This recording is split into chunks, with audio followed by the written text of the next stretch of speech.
just in a 63.4% raise to Social Security, including retirement, disability, SSDI, survivors, spousal, and SSI beneficiaries. Some new details have been released. I have all the information and exactly what you need to know right here in the video. Let's get right into it. I know in this video, I do want to share with you the details of a new report that was just released suggesting Social Security beneficiaries should be getting benefits that are 63.4% higher than what you're currently getting as of right now. Now, let me ask you a quick question and let me put this into perspective.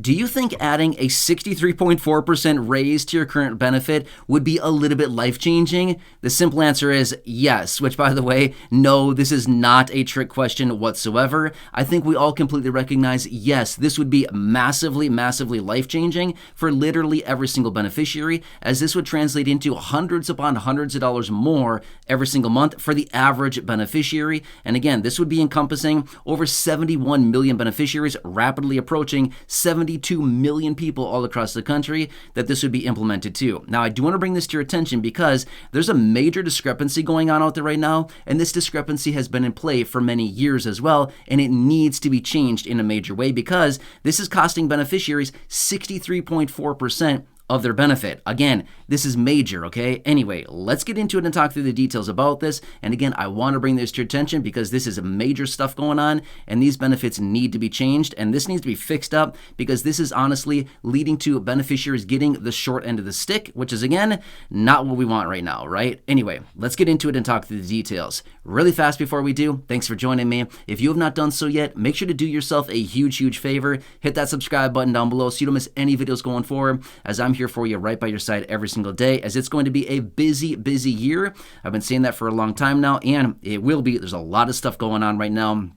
The low income and fixed income are in the spotlight 100% of the time this year. I guarantee it. Wait and see. And you've already been starting to see some of that already.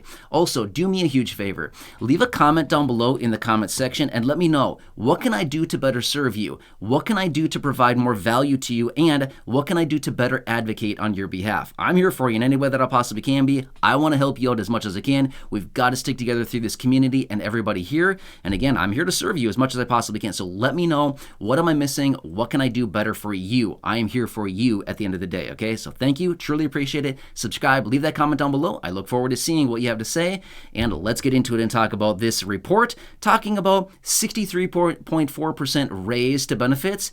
That's not a little 3.2% COLA. That is massive, okay? We're not talking some little 1, 2, 3% COLA. We're talking about massive, massive stuff here. All right, so let me break down the details of this report. And I do want to give you the details of this major discrepancy that is out there, okay? We'll talk about that here in just a second, but let me kind of give you some background information here as far as what was highlighted in this report and why this is such a big deal. All right, so the time frame on all of this is starting in the year 2000 through the year of 2023. So it's a 23-year window of time, okay? So obviously right now we're in 2024, but I want to bring you the details of this. So basically 2000 to 2023, okay? 23 years of time. So here's what they found. Over that 23-year period of time, benefits increased by 81.2%, including all of the COLAs. That's what I mean. So benefits increased by 81.2% because of the COLAs. Sounds really cool, right? I agree. When you look at that, you think, that's amazing. Wow. I never realized in 23 years' time, my benefit increased by 81.2%. Seems like a really nice big number, right? Seems very exciting. I agree. It does sound very nice. However, let's not get too far ahead of ourselves. Now, okay, keep that number in mind. 81.2% is how much benefits increased over 23 years because of the COLAs. Okay, now let's talk about the other thing. In that same period of time, the same 23-year period of time, guess how much living expenses for fixed income beneficiaries increased, as in housing, transportation, food, clothing, energy prices, healthcare costs, the list goes on and on. Literally all the stuff that we buy, the prices on all that, the goods and services that we buy. Guess how much that went up over that same 23-year period of time? I'll give you a little hint. It's 144.6%. That's what it went up. So that 81.2% increase in benefits because of the COLAs is not looking so good now, right? Now, here's the thing. Remember this much as well. I want to point this out. What is the purpose of the COLA? Again, not a trick question. We all know the answer. The purpose of the COLA is cost of living adjustment. Maybe they need to get a little reminder of what this actually means. Now, what do I mean by that? I simply mean the COLA is supposed to be at parity with inflation. In other words, as prices go up, as costs go up, as expenses go up, the COLA is supposed to adjust for that every single year, adjusting benefits higher, so that as the cost of living goes up, basically the name of what it is, the COLA, that's exactly what it's supposed to do. It's supposed to keep parity with expenses. Does it do that? No, not even close. You can see from right there the percentages I just gave you, right? Benefits went up 81.2%. Expenses went up 144.6%, which, by the way, the difference is a whopping 63.4% is how much benefits would need to be increased right now today in order to bring benefits just up to where they actually should be, but they are not because the COLAs don't do their job, right? The COLAs are not even keeping up with what they really should be. So therefore, over the last 23 years of time, the COLAs really should have been adjusted higher over that that entire amount of time. So cumulatively, 63.4%. Okay, so now over 23 years, what is that? An extra. What is the math on that? I don't know. I'm just kind of roughly running some math in my head right now. Maybe like 3% more a year, roughly. Okay. Now, obviously, it's not a perfect, but it's about, well, it's a little less than that. But maybe 2.8% more per year is how much benefits should have been increased over that entire period of time. Now, let's just say that the COLA was, say, I don't know, 2.1% or 2.2%. Technically, every single year, the COLA should have been, according to my rough mental math right now, again, it's not exact, I'm just kind of roughly running numbers in my head as I talk, it's about 2% higher, or sorry, 2.8%, sorry, that's what I meant to say, 2.8% higher. So let's say that a COLA was, say, 2.2%, it really should have been 5%. 2.2 plus an extra 2.8 really should have been 5%, okay? So every single year, no matter what the COLA was, technically, according to these calculations, it should have been about 2.8% higher above and beyond what they actually said. So, interesting how this works, right? So this is what it comes down to. And the discrepancy is this, as in the COLA doesn't keep up.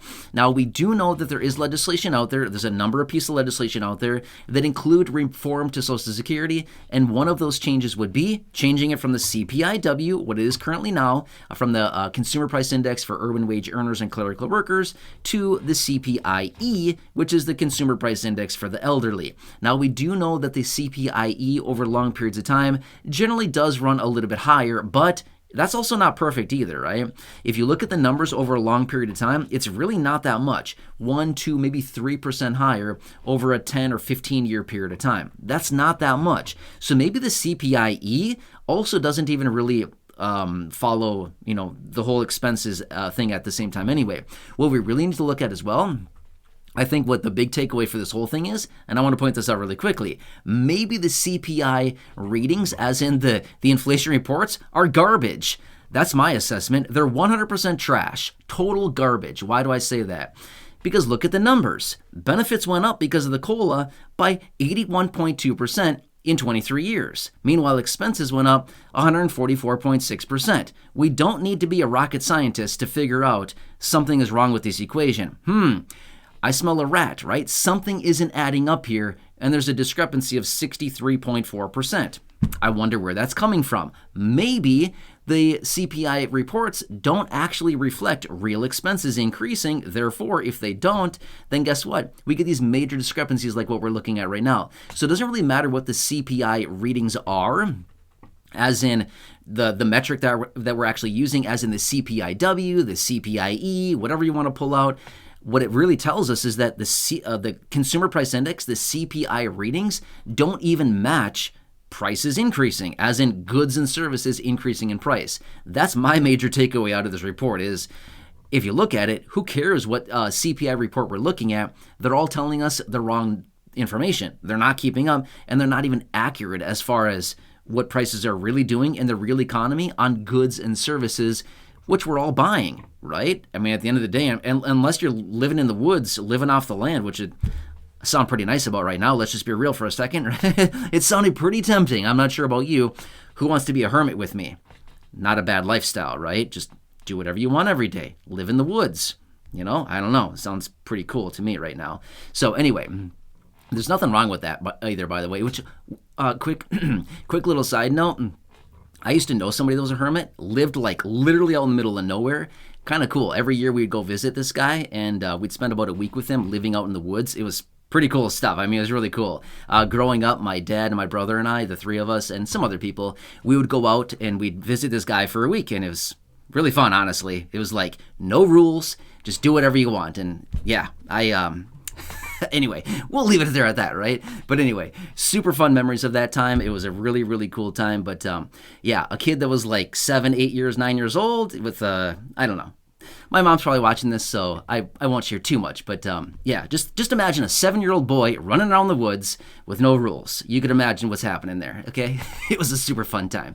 Anyway, I love that. I wish I could go do that again, which probably can, but it's just not that realistic. Anyway, my point is, this is what's going on here, okay? So this is the report that was pointed out. I want to bring this to your attention so we can all clearly see, first off, the CPI readings are garbage. The COLAs are crap. The CPI readings and the data they give us is not even accurate. So at that point, at the end of the day, beneficiaries yet again getting the short end of the stick here. And again, that's why we need to watch this stuff, because we need to look at the big picture. Okay, they tell us one thing and say, hey, everybody, we're giving you this generous COLA. Okay, it might be a generous COLA according to their definition, but is it really keeping up with real living expenses? The answer is no, not even close. You can see it right here. It's a discrepancy of 63.4%. Anyway, I'm going to leave it here for now, but if you want me to come back and elaborate on this further, I can certainly do that for you. I'd love to go off on another rant here talking about this more. If you want me to, let me know down below in the comment section. Otherwise, make sure to subscribe. And again, I like to bring you these reports like this so you can clearly see what is happening to your benefits and these other reports that are coming out, kind of exposing what's actually going on. Anyway, hope this helps you. Again, please make sure to subscribe down below. Stay tuned. There's a lot of stuff going on right now. It's a busy, busy time. And this year is all about the low income and fixed income beneficiaries. Guarantee it. Wait and see. As we continue to progress through the coming months here, it's only going to get more intense as we get closer and closer to November. It's all about you. Anyway, I'm here for you. Please subscribe, share the video with your friends on my social media, go back and check out any of the other thousands of videos here on the channel. And again, leave your comments, questions, feedback down below. Enjoy. Have a good one. Take care, and catch you again later.